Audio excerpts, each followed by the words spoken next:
Hi, I'm Ivy Harned. I am a senior marksman here on the Valley and JRTC's marksmanship team. If you are interested in marksmanship, then Valley and JRTC's class will be for you. In this video, I'm going to demonstrate air rifle safety, range safety, as well as the processes of setting up a range and deconstructing a range. All the information you're going to learn in this video is very important, as no matter the career path you decide to follow with, you're most likely going to come in contact with a weapon. No matter what, you're most likely going to. So all of this stuff you're going to learn can translate over from air rifles to real rifles. And it can keep you safe and a lot of other people safe just by knowing at least the basics of this knowledge. Real world professionals use this knowledge to keep ranges safe, to keep rifles safe, to safely handle them, as well as keeping the armory safe, which is actually where we're at right now, just by extension. Everyone in ROTC is a range officer. What we do when we are on the range and we see something dangerous, we raise our trigger hand. I'm left-handed, so I'll raise my left hand and you yell safety. That being said, let's get set up for the range. Before even getting on a range, the first thing you're going to want to do is to change and eat. The reason why we do both things are because both affect our shooting through our heart rate. Eating can make you really shaky if you eat something sugary. So we usually eat things that are higher in protein. These things lower our heart rate, which prevents shaking and can also help in a way with our breathing. Because if we notice that our heartbeat is making us shake, we'll have unsteady breaths, which make it worse. For the clothing, the reason why we change into certain clothing is because we have guidelines for what we wear under our shooting suits. Under our shooting suits, we can wear clothing that are up to about 1.5 inches thick. You don't want anything more than 1.5 inches to 2 inches thick, as it can mess with your shooting. So you can wear sweatpants, you can wear leggings, yoga pants, and you'll want a thinner shirt. On with that, we can set up our rifle when we're done. The first thing you're going to grab from the armory is our air cylinder. The reason why we grab these is because they power our air rifles. They carry safely about 2,900 PSI, which is the green area right here. You do not want to fill it into the red. You'll fill it up with a scuba tank, which usually your second year shooters will do for you if you are a first year shooter. And then what you will do next, you'll get your rifle from its holding area. Make sure the CPI stays inserted, which is the clear barrel indicator. And you will insert your air cylinder into the rifle and screw it in. The reason why I'm holding my rifle like this is because you want to hold your rifle up or down range. What this means is that we hold a rifle either pointing up towards the ceiling, or when we are on the range officially, we point it downrange towards the bullet traps. This prevents anyone from getting flagged, which basically means that you'll point the muzzle at them, which is the end of the rifle, and you wave it around. So, flagging. How you'll see freshmen or upperclassmen hold it, you can see them hold it like this, as I was doing earlier. You can see them holding it at present arms. Well, no, this is port arms, my bad. This is present arms, which you can also hold it at. You'll see them holding it usually like this though. As a first year shooter, you're gonna wanna hold it with both hands, as it's not completely trustworthy for you to hold it with one. These rifles are about $2,000. So there's that. And you'll want the buttstock to be, which is the end of the rifle right here, down towards the floor. Now with this, and with our cylinder screwed in, we can now finally head to the range. As soon as you leave the armory, the first thing you're going to want to do is put your rifle down on the lane you were shooting in. If you can see from that far away, you will see that I'm shooting on lane 5. So that is where I shall put my rifle and all of my other gear. I've already set up, as I believe it would have taken too much time for me to set up in the video, but this is what my setup looks like. I'll show a picture somewhere, so it'll probably look way better, maybe, I don't know. But anyways, you will get all of your gear from either these 3 lockers or the locker over there. The locker over there holds nearly all of our shooting suits, unless we get lazy as we did during the last match, and we put them all in that locker. And we will also put our stands here, our shooting boxes here, and our mats here. Our scopes are in the armory. Since we are setting up for the kneeling position, which is the first position that you shoot in a match or in practice, I have my targets set to the middle of my target holder. If you notice, there are white lines that have been drawn on the target holder to indicate where you should put it, whether you are in prone position, which is the one at the bottom where you lay down, kneeling position, or the standing position. You will also notice that behind all of the target holders, there is the bullet traps. The bullet traps are a constant source of caution, as all of the pellets we have that we use for our marksmanship are deposited into the bullet traps. They are cleaned at the end of the year, at the end of every season, so we suggest that all cadets, whether they join for marksmanship or not, be very careful around this part of the range. The last thing you're going to want to focus on regarding setting up your position is that once you finally put your target down, you'll either put it on the left clip like I have if you're left-handed, on the right clip if you're right-handed. In certain matches, it does not matter whether you put it on the right or left clip because it'll be called a 3x20. A 3x20 basically means you will shoot 2 targets instead of 1, but nearly all basic matches, you only shoot 1 target.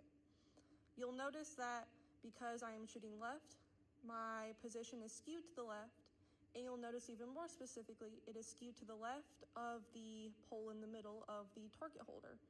The reason why is because, as you saw in the last clip, our targets are made of 3 rows, and you want to specifically match yourself with the center row. The reason why you want to do this is because our center row are made up of siders. In the middle of that center row, there are 2 siders, and they allow you to adjust your position basically. They allow you to adjust your sides, position, anything you really need to, you do in the siders. Once your position is set up, you can finally put on your shooting suit. My shooting suit is left-handed, again, as I am a left-handed shooter. So I have a thing called a strap on my left shoulder. What this does is you have it pinned all the way up for the kneeling and prone position, as what this does is it brings back your shoulder and creates a pocket, which is where this non-skid is for the butt of your rifle so it doesn't hurt you. It creates a pocket here so the buttstock of your rifle can rest comfortably without hurting you. You do not use it in the standing position, only in kneeling and prone. Another thing we do for kneeling, and you can also do it for prone or standing, it depends on what you like, we unzip the knee of our pants. We have 2 zippers, we have one at the bottom, one at the top. You can unzip the one from the top so the back of your knee is free and you are more mobile. For this position, you do not want to have your pants buttoned, you want to leave them undone. And you will take your sling. What this does is it connects you to your rifle via this little plug right here. You take it, you put it on your non-dominant arm, which will be the arm that holds the rifle. There is a little latch that will rest there, and you just tighten it. Slings and straps are, again, both adjustable. You can change them varying on the position. Like for my kneeling position, I have it on 12, which is the second tightest you can have it. And then I change it for prone. For prone, I have it all the way at 9.5, which gives me a lot more room if I can get it. Give me a second. As you can see, it gets far longer. You can change it however you like. The entire point of having a strap and a sling is that your position is tight and your rifle does not budge from your body. Now, before we even get into position, what you want to do is, again, you do not have to have these done up at all. you will pull up your pants as high as you can get them, and then you will button your top 3 buttons. You do not want to button the bottom ones, as this can interfere with the shooting position. Me and my teammates have found that putting rubber bands, like so having it around one and going down to the other, we found that helps our jacket stay buttoned, so our top halves stay tight, but the bottom has mobility. Okay. Now what you do, you're gonna kneel on your dominant leg. You want your kneeling roll to be right here. You wanna rest your foot right there. So what you do, we're gonna bring it down. And now the top of my foot, I'm gonna move my foot a little bit, rest right on that kneeling roll. And you'll want to get the back of your foot, hold on, I need to adjust a little bit more. You'll want to get the back of your foot right on your tailbone. So even if your foot kind of crooks a little bit, you'll want the heel of your foot right at the end of your tailbone. So you're basically sitting right on your foot. And what you're gonna do with your non-dominant leg is you're gonna move it like so. Move my scope. A normal kneeling position looks like this. Move my rifle back a little bit. So you can see, you will see a triangle going down and creating here. You will, if I remember correctly, you'll want 2, 3. You want 3 big triangles. The main triangle is literally just, you'll see it when you're sitting down, if that makes any sense. You'll have your arms like this, because you'll have your shooting hand here, your non-dominant hand, and then you'll have your trigger hand here. And what this looks like when you look down, it creates a triangle, a little area here. This also right here, which is the hand that holds your rifle, your sling will be right there. So you'll basically, technically be holding, your sling will hold your hand for you. That'll create a triangle right here. And then your leg creates a triangle. It's literally all geometry. It creates stability. So what you're gonna wanna do now is you're gonna wanna adjust. Even though this is the main position, me and many other shooters, we adjust our positions because not everybody's calves are tiny enough to be able to have stuff like this. Like people like me, we have longer calves, so we need to extend our foot. You also are allowed to, when you're on your own range, so since this would be your range, on this range, you are allowed to draw an outline where your feet are to give you a little bit of heads up during practice. You're not allowed to do it on other ranges, but when you're on your main range, nobody pays attention so much. But anyways, from there, you want to adjust all of your stuff. Here, the reason why we have our scope on our non-dominant side is because we will use our dominant eye. So again, for me, it's my left eye, to look through the sights of our rifle. This is, this and this, there are 4 circles, and they allow you to see all the way down the range to your target. They are also adjustable, these ones up here. You don't really want to adjust the ones down here, as that can mess up your rifle, because a lot of people will lean the rifle to them. If you mess that up, it can mess how they lean their rifle, because you're allowed to bring the rifle to you. You cannot lean to your rifle, but you're allowed to adjust these as you wish. What these do, you adjust these in our siders, and if you're shooting high, you turn to H, which is up here, and you turn this way. If you're shooting low, this is a German rifle, so you turn to T instead of L, and you turn this way. On the other side here, you'll see this little sight right here. If you're shooting to the right, you turn this way to R. If you're shooting to the left, you turn this way to L. Pretty simple. And you'll have your rifle on your bipod. The only time you're not gonna have your rifle on your bipod is when it is in your hands or when you first come out of the armory, because you have to get your bipod from your rifle box. So going back again to this, your non-dominant eye will look through your scope after you put down your rifle on your stand, and you will be able to see where you have shot. This is very significant for sighters, as this is where you can see if you've messed up or not. So you'll put your glove on your non-shooting hand. You will have a little device on your rifle. All of the rifles have them on there already. All of them except the sporter rifles. We have to find more for those. But if you're on the precision team, they already come for you. It's this little part of the plug-in for your sling. It just goes right on. And I think I had it about between there, and you just tighten it. If I can remember which way to turn to tighten something. So once you tighten it, or adjust it however you like, you will take the plug of your sling, put it there,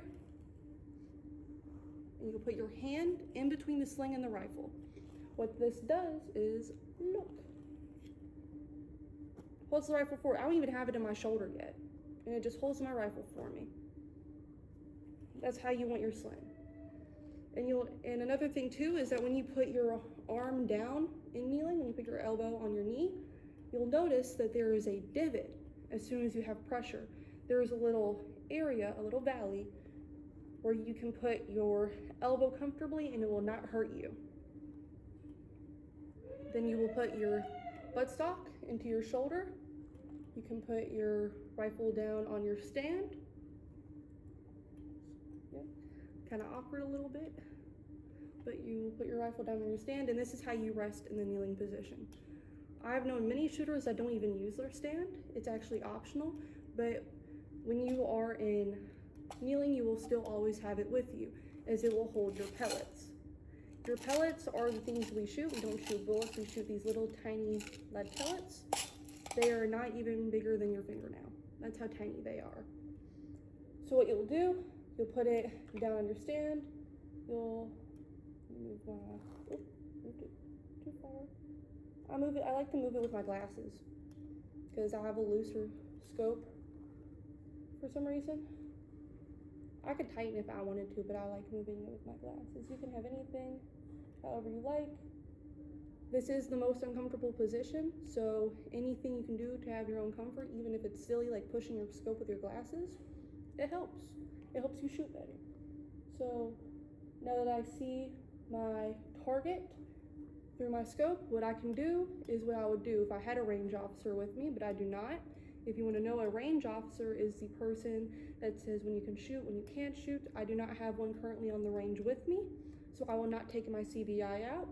But if I did, I would take my CBI out. I would pick up my rifle. After loading, you would load your rifle. There's also command for that. And I would get into position, and I would shoot.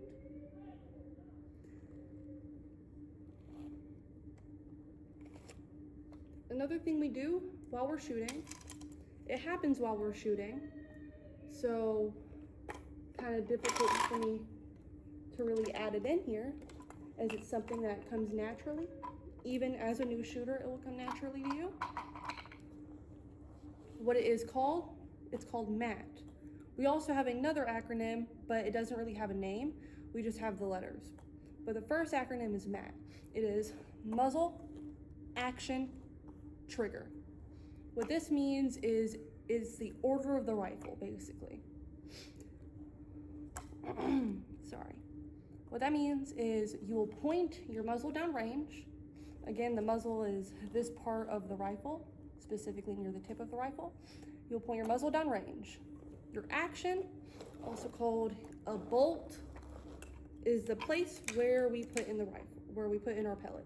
Again, you will remove your CBI, put in the pellet, and how it works is we have this lever here.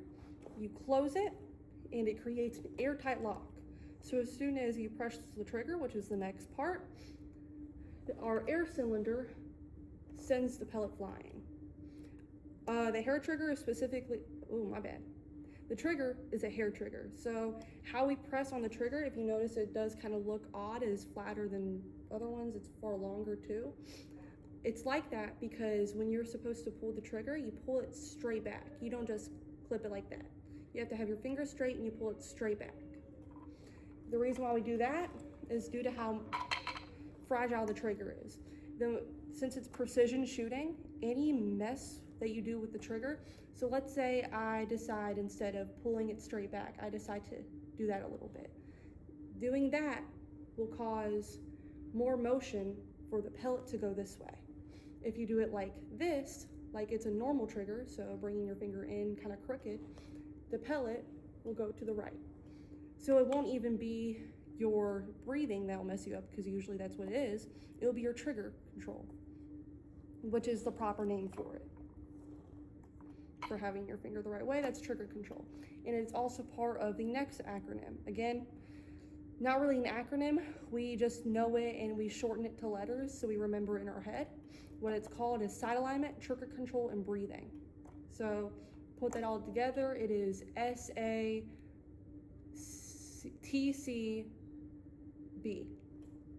You can make that your own little word if you want to, but that's how we just remember it in order.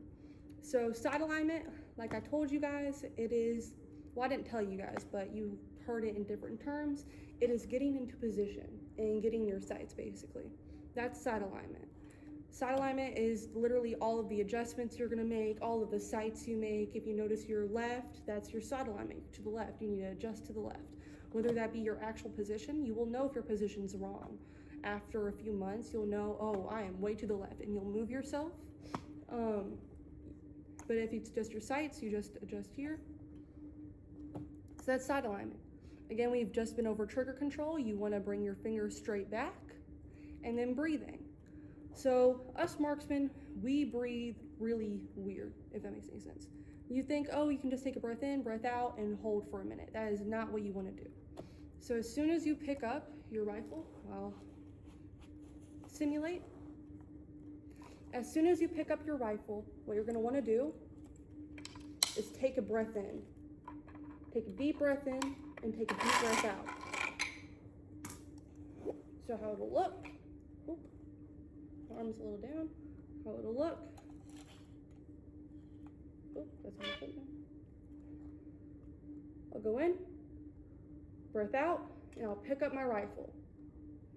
If I'm ready to take my shot, the breathing you will do here is you will take a breath in, a breath out, and then you will take half a breath in. The reason why we stop at a half is because it is a good center for your body. If you take too far of a breath in, it'll make your rifle go forward and to the left. If you are a right-handed shooter, it will be forward and to the right. But what that means is your shot will be up in either direction depending on if you're a right or left-handed shooter. If I take it to out, I will deflate a little bit and my shot will be low. And again, depending on if you're a left-handed or right-handed shooter, it'll be either to the left or to the right. You don't want that to happen. You want it to be as center as possible. So that is why we stop at that mid-breath. From there, when we are done shooting in the kneeling position, we have 8 minutes in siders, which is actually the longest time we have in siders. And prone and standing, we have 5. And then we have 10 minutes to shoot our actual 10 record shots. The record shots are the ones that we actually account our score for. So you'll notice that all positions, the highest you can get is a 300. All targets count for 100. All 3 is a 300. But you'll notice that all targets are worth 10 points. So out of 100, you'll get that. But what you'll do when you're done, I just skipped myself.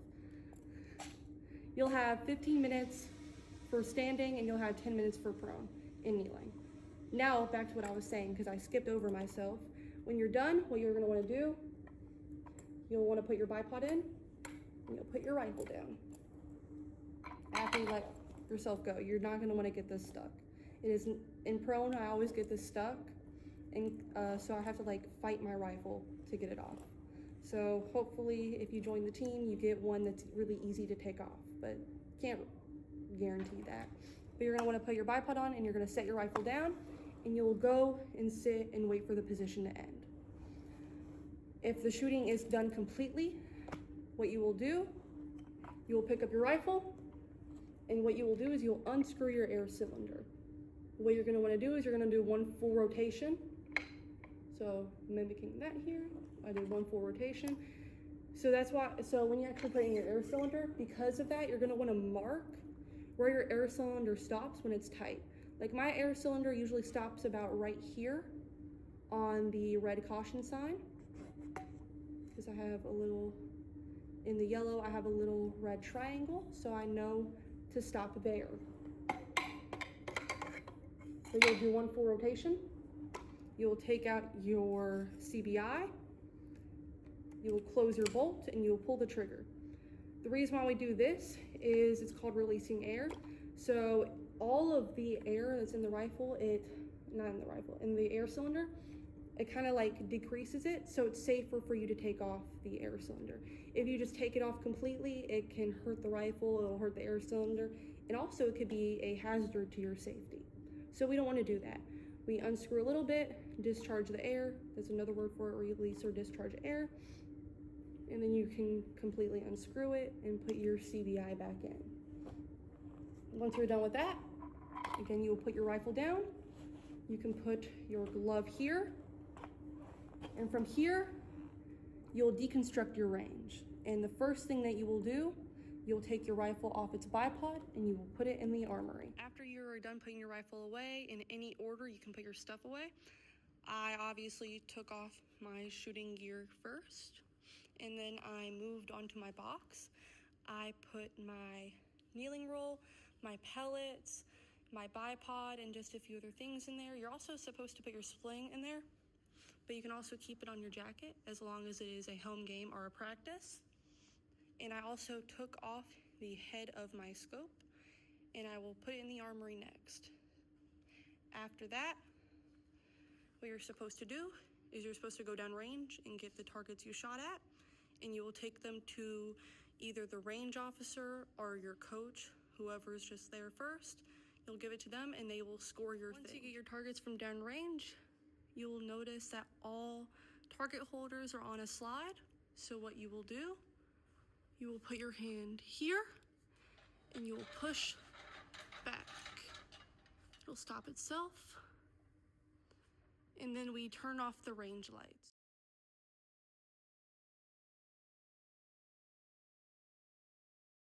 The last step to deconstructing your range is you want to make sure that all rifles are put away and have their CBIs inserted. These are our precision rifles, these are our sporter rifles, and you also make sure that all cylinders are put away. If you want to know where the scopes go specifically, mine is there, one of our other teams are there, and the others go there. When we are done with matches, after away matches, we put all of our gear over here and then we unpack, but that's unrelated. Anyways, once all gear is checked and safely put away, you are done with marksmanship.